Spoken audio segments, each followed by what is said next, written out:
Days 39 to 44 saw the conclusion of any serious business I had in the Marrows and Gale Cliffs. First on the list, I set course for the pile of rubble the whaler had asked me to clear in the middle chamber of Gale Cliffs. I dredged for some planks along the way and detonated the rubble blocking the cliff's thoroughfare by late afternoon. I then returned to the floating docks and put the lumber towards the hull upgrade.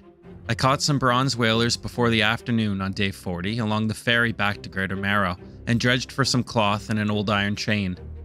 Before the day's end, I sold the 2 whalers for $230 and realized I had confused lumber for cloth, making a note to look for the last remaining material needed for the upgrade in the upcoming days. I rose early on day 41 and made the short trip between Greater and Little Marrow. I sold the trinkets I had dredged up in Gale Cliffs to the trader for $100 and began reading Art of the Silver Tongue, hoping this would help me fetch better deals for my hard-earned loot. It's worth mentioning here that completing the books provides small passive bonuses to stats, such as resilience to panic and reduced chances of depleting fish stocks during a catch, something I hadn't noticed until this moment. I then entertained the idea of making the long haul to Stellar Basin before getting distracted by the wood I needed for a new haul, which I easily dredged up along with a research part. The prospect of a new haul, and with it, room for the jet drive engine I had recently purchased, delayed my plans for Stellar Basin and returned me to Greater Marrow. I added the last piece of lumber needed for the haul and installed the new engines. Out with the old, in with the new. On day 42, I took a trip down memory lane and fished for mackerel and grey eel around Greater Marrow. There was really no need for any of this, but sometimes the atmosphere of dredge makes a man just want to fish. For what it's worth, this effort netted me about $150, half of which I foolishly wasted buying and installing a rod I already owned. But more on that later. On day 43, I finally completed the first leg of the main story, sailing around to the westward side of Greater Marrow to dredge up the ornate key, one of 5 items the mysterious man asked me to retrieve nearly 38 days ago. This is another one of those examples of editing being a sort of cathartic experience, as this had slipped my mind during my playthrough only to resurface during the editing process. Oh yeah, I also caught some stingray and found another rock. I took the scenic route back to Blackstone Isle and gave the key to the collector. For my help, he gave me the haste ability and told me to head towards Gale Cliffs. Little did he know. Haste was a welcome addition to my vessel, allowing me to dash through the sea for short bursts. I had to be careful, however, since overusing this ability overheats your engines. The lighthouse keeper liked my new ability too, telling me it reminded her of an old friend. No doubt a common mistake. I then sold my fish for $132 before making a decision that would change everything. Would it be crazy to try to get to Gale Cliffs right now? Southeast. I don't think it's the craziest thing in the world. Some close encounters with the miasma were all that blocked the path between the Marrows and Gale Cliffs, and by 2 in the morning on day 44, I was pulling into the floating docks. After a quick nap to reset my panic levels, I set off on my mission to clear all the rubble around Gale Cliffs, but realized I would need more dynamite from the whaler before this was possible. So there I was, headed again to Ingfell, where the whaler reminded me that though I had squashed the feud between him and his brother, I hadn't yet seen them reconciled. There is a chance I might not have ever, either, had the whaler not locked more dynamite behind my help in ferrying his brother over from the ruined town. In all fairness, it wasn't all that far between the settlements, and I thought the hermit could have easily swam the distance. Oh, right. I fetched the hermit from the town, well, as is tradition, and noticed a red light emitting from behind the dock. God, this town's a mess, ain't it? What is that right there? I was surprised to find a pile of debris clearable by explosives behind the dock and hurried back to Ingfell for the whaler's dynamite. The brothers shared a moment, one that I might have described as touching had my mind not been elsewhere, and the whaler told me to visit him in his old whaling yards for more dynamite. I didn't need to be told twice. I fetched the dynamite from the whaler and set off back towards the ruined town. Because of the town's proximity to the sea snake's home, I thought it might be wise to lure Gale Cliff's slithery inhabitant out first to avoid an ambush in a vulnerable spot. The plan worked, just maybe not as I intended. Free for the moment of any worry about the sea snake, I detonated the rubble blocking the dredge spot and retrieved some sapphire earrings and then a rustic music box, the second item on the collector's list. I then cleared the rubble blocking a small inlet into Gale Cliffs and dredged up some refined metal, a part the traveling merchant had charged me $350 for many days earlier. A short stop in Ingfell allowed me to move some of my cargo into storage before I dared once more to make the nighttime voyage from Gale Cliffs back to the Marrows. Do we really push it? That's just northwest.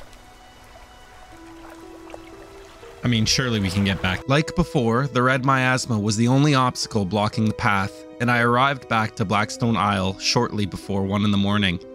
I turned in the music box to the collector, who cast the same magic spell as before, giving me the manifest ability. This ability allowed me to return to Blackstone Isle, which besides shortening the trips back to the Marrows, a hub of sorts between the islands, I didn't see as being of much use. The collector then told me to go to Stellar Basin for the third item, a location already on the agenda. I was then about to make the trip back to Greater Marrow when this happened.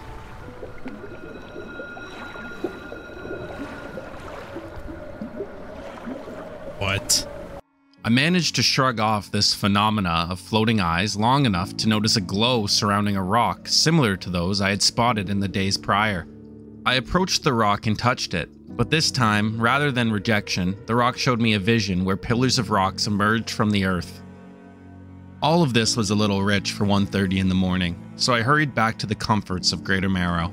Of course, what awaited me there was not comfort but the lighthouse keeper, who told me I was tempting fate before giving me the cold shoulder. I then repaired my ship and bought and installed a newer and brighter light. It was now day, so I reluctantly decided to skip out on a few REM cycles. That being said, the next 16 days would be the same. I wouldn't sleep again. I caught a 3-headed cod on day 45, began a new book about proper engine care, and undertook the voyage to Stellar Basin.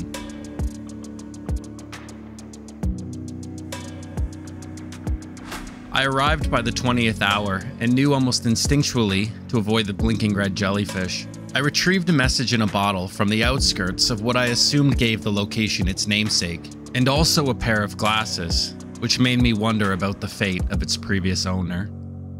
I then spent a little bit of time marveling at the tentacles rising out of the basin. The next stop was an abandoned outpost that had clearly been ravaged by some monster. I wonder who. Nonetheless, I found 2 research parts in the outpost, which went towards the flexible fishing pole, and made plans to visit the other 2 locations surrounding the basin. Day 46 picked up right where day 45 ended. I sailed southwest around the basin and soon reached a familiar place and face. I caught some firefly squid, which sold for a pretty penny, and got another look in broad daylight at the creature in the basin. This confirmed my earlier assessment that he was to be avoided, at least for now. I finished my book while pulling in some lumber and began reading rods, reels, and rigs. A message in a bottle marked my last stop before I reached the fortress.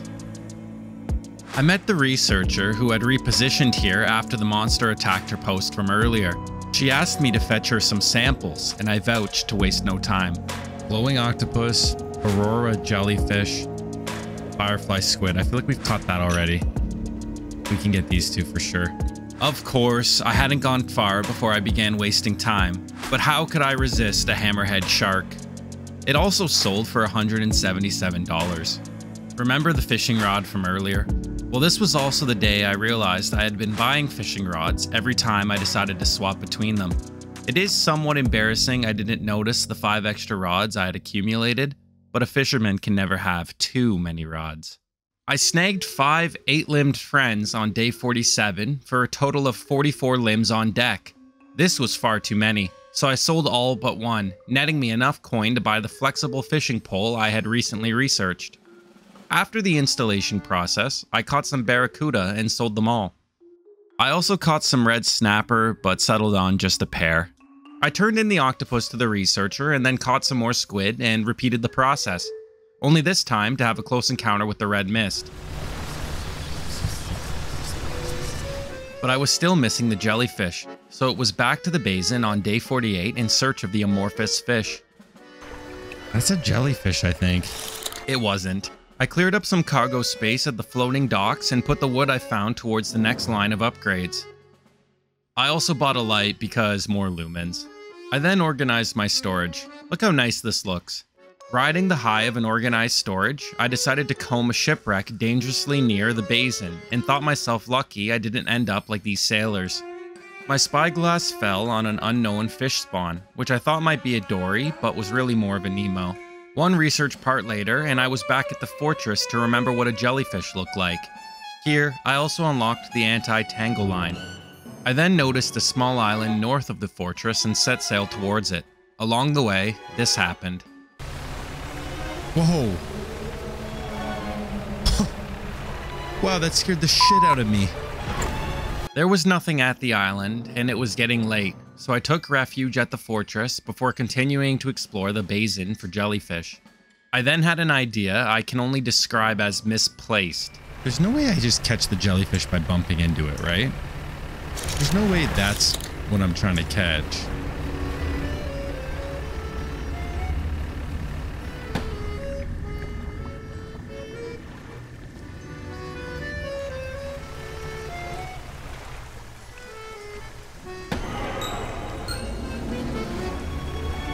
Log 49, still on the hunt for jellyfish. I sailed around the northeastern side of Stellar Basin when I spotted another rock. Only this time, it wasn't a rock, but a giant fucking crab. What? I circled back once again to make sure I hadn't completely lost my mind before fishing for some more squid. But from here, the day only got weirder.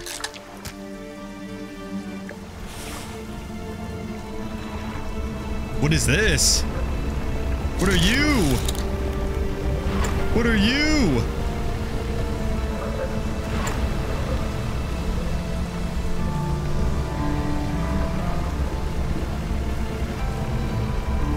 Luckily, this possessed and giant stingray was no match for shallow water. $110 and another pass to tease the rock crab later, I arrived to a village where some dredging spots were blocked by explodable bridges. Though the stingray had left its mark, I wasn't easily deterred from exploring the deep and dark.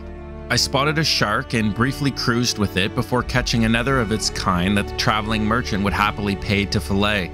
It's nothing personal, it's just business. I then dredged up some wood to round out day 49. At the beginning of day 50, I installed my trawl net and began trying to catch jellyfish that way. I also grabbed some dynamite from my storage to blow up the bridges from yesterday, an effort that led to another metal scrap and research part. I occupied myself with some barracuda and cloth for the remainder of the day, during which I heard some barking coming from the eastern shore, and I decided to go investigate.